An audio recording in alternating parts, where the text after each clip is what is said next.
This is Story Recapped.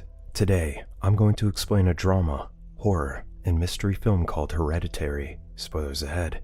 Watch out, and take care.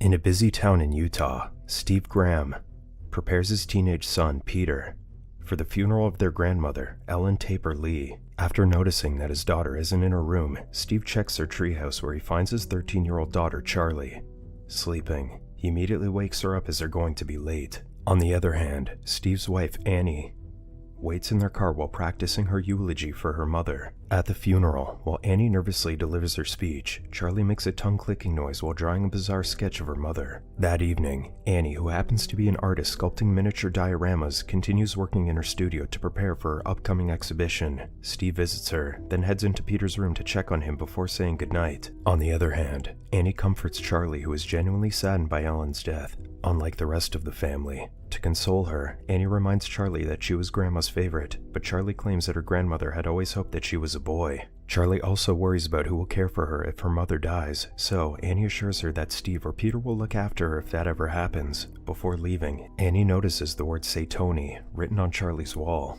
Annie then looks through a memory book later that night in her studio, where she sees her mother smiling at her in the dark. Frightened, Annie hides her miniature diorama depicting Ellen trying to breastfeed Charlie. At school, Charlie is crafting a toy instead of taking a quiz when a bird hits their classroom windows. While her classmates make a fuss about it, Charlie stares at a pair of scissors as if she's planning something. Later on, Charlie goes out and checks the bird. She then cuts its head and puts it in her pocket before casually eating her favorite chocolate. Then, she sees a woman on the other side of the street waving at her. At the same time, Annie is working in her studio when she notices that her mother's room is open and sees a huge triangle drawn on the floor. Terrified, Annie closes it and asks Steve if he went into Ellen's room, to which Steve says he didn't before locking it up so it wouldn't bother her anymore. Suddenly, he receives a call from a cemetery informing him that Ellen's grave has been desecrated. He also decides to keep the news from Annie, who doesn't suspect that something's wrong. Annie then tells her husband that she's going to the cinema, but she instead attends a grief therapy support group. That night, Annie is initially hesitant to share her loss, but soon bluntly shares her mother's mental health concerns, including dissociative identity disorder and dementia. She also tells everyone about her father, who had psychotic depression and starved himself to death, and her schizophrenic brother who killed himself. Annie then shares how manipulative her mother was and how guilty she felt when Ellen got sick. Finally, Annie expresses that she feels blamed, but she doesn't know why. The following morning, Charlie is crafting a mannequin in her room when she notices an unusual light that leads outside. She then follows the light into the back of their house, walking as if she's in a trance while holding the bird's head. At the same time, the gallery owner contacts Annie to inquire about the status of her new creations, so she heads to her room to take pictures of them. Suddenly, Peter walks in and asks permission to bring the car to a school party, hoping to see Bridget, a classmate that he likes. Annie then asks him whether his sister is going with him, so Peter immediately looks for Charlie. Back in the field, Charlie sees her grandmother surrounded by flames. Astounded, Charlie clicks her tongue as if she's calling Ellen. Suddenly, the furious Annie arrives and drags Charlie back to the house as it's cold outside. When Charlie informs her that she wants Ellen back, Annie forces her to go with Peter to the party, hoping Charlie will meet some friends. On their way to the party, Peter seems annoyed by Charlie as she keeps clicking her tongue. They then pass by a telephone pole that has a strange symbol on it. At the party, Peter quickly notices Bridget alone on the couch. Peter wants to hang out with her and invites her to smoke some pot, leaving Charlie alone in the crowd. Charlie then eats a piece of chocolate cake, unaware that it contains nuts, which she's highly allergic to. Soon, Charlie finds it hard to breathe because of an anaphylactic reaction and informs her brother about it. Worried, Peter carries his sister to the car and drives along the dark road to the hospital. Charlie rises in the back seat as she struggles to breathe, so Peter speeds up, unaware that Charlie has popped her head out of the window to get some air. Suddenly, Peter uncontrollably swerves to avoid a dead deer in the road, causing Charlie's head to smash into a post. Peter suddenly stops in shock, and as he sits and stares at the road for a while, he tries to comprehend what has happened. He even attempts to look at the rearview mirror, but stops as Peter can't take the reality. Instead, Peter drives home in a quiet haze. At home, he leaves the car and never looks back, before heading straight to his room. The traumatized Peter lies in bed until morning, and eventually, he hears his mother's screams, after finding a headless Charlie in the car. The following days, Annie is still crying in pain while Peter is still drowning in his own guilt and conscience. Soon, the the family holds Charlie's funeral. The following day, Peter has a panic attack while smoking pot under the school's bleachers. When his friends try to calm him down, Peter sobs and tells him he feels like his throat is getting bigger. That night, Peter arrives at home and takes a deep breath before going in. Unbeknownst to him, Annie sits in her car in the driveway grieving. She then heads to the support group venue, where she changes her mind and decides to leave. However, before returning home, a support group member, Joan, notices her and encourages her to go. After learning about Charlie's death, Joan sympathizes and shares with her that she's recently lost her own child and grandson. Joan then hands Annie her number in case she needs someone to talk to. When Annie gets home and goes to bed, Steve makes a move on her but she rejects him. Then, Annie chooses to sleep in Charlie's treehouse instead. At the same time, Peter hears Charlie's tongue-clicking noise and gets scared upon looking at his hoodie in the corner of the room, initially thinking it's his dead sister. The next day, Annie pays a visit to Joan at her apartment after sharing what happened to Charlie. Annie opens up about her sleepwalking incident, where she bathed Peter, Charlie, and herself with paint thinner before waking up to light a match. She claims to be surprised and confused after waking up holding a matchbox in her left hand and a can of paint thinner in her right.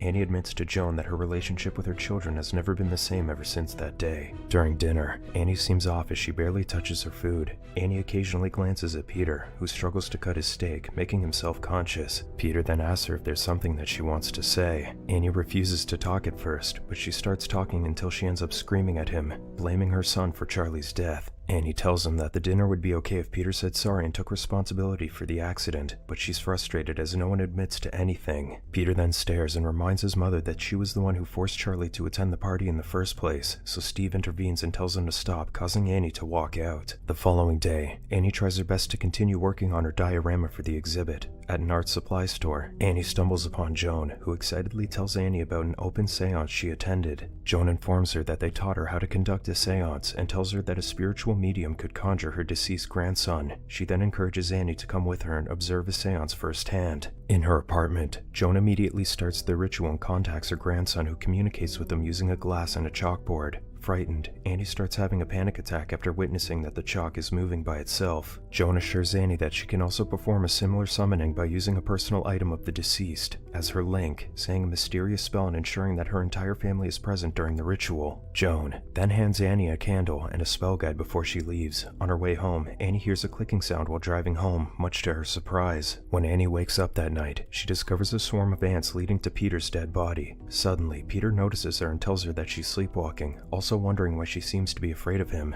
Annie then unintentionally admits that she never intended to be his mother and even attempted to have a miscarriage. As Peter cries during the confrontation, both of them ignite. Suddenly, Annie awakens and realizes that she's just had a nightmare within a nightmare. While Steve and Peter sleep, Annie recites Joan's spell with Charlie's sketchbook. Annie then enthusiastically wakes her husband and son for another seance, claiming that she contacted Charlie. While Steve refuses to join, Peter participates after seeing how Annie desperately wants it. Steve then agrees, so Annie finally calls for Charlie, and a little while later, Peter feels the air get cold and the glass moves in front of them. When Annie calls for Charlie again and she doesn't respond, Annie becomes desperate and appears to be crazy. On the other hand, Peter sobs as he feels scared. When Annie tries to explain what's going on, a glass falls behind and the candle ignites brighter. Suddenly, Charlie seems to possess Annie. Peter then shouts in horror, so Steve breaks Annie's trance by dousing her with water before confronting his terrified son. During class, Peter notices the same weird light that Charlie saw in her bedroom. He then gets scared when he finds his reflection smirking back at him, causing him to walk out of the classroom.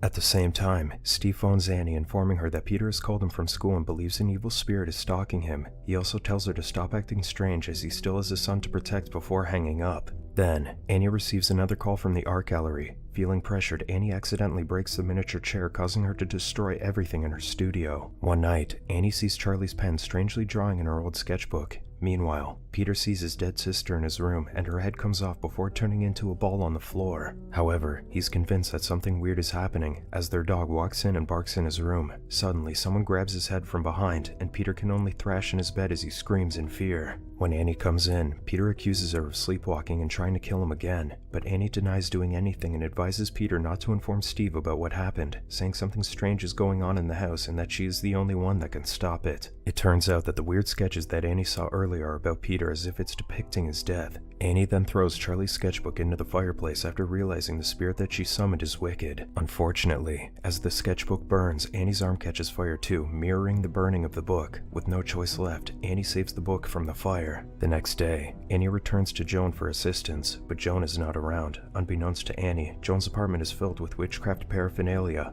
including a photo of Peter inside a ceremonial triangle with Charlie's crafts beside it. Then, Annie notices a familiar symbol on Joan's rug, so she runs home and inspects her mother's things. On the other hand, Joan shouts, "I expel you," at Peter from behind a fence at school. Confused, Peter looks around and wonders if he's the one being yelled at. Back at home, Annie discovers a book instructing how the demon Paimon could possess the most vulnerable host and how the symbol that she saw is associated with him. She also finds strange images of Joan with Ellen, showing that both women were members of a coven dedicated to earning wealth by summoning Paimon and putting him inside a male body. Feeling overwhelmed, Annie decides to hide Ellen's stuff in the attic, but instead, she finds Ellen's headless body with a Paimon symbol nearby. At the same time, Peter hears Charlie's clicking noise during class. Suddenly, Peter raises his hand as if he's having a seizure, and without warning, he slams his head on his desk. After the second slam, Peter comes back to his senses and screams in panic and pain. Just like him, his classmates are confused and terrified of what happened.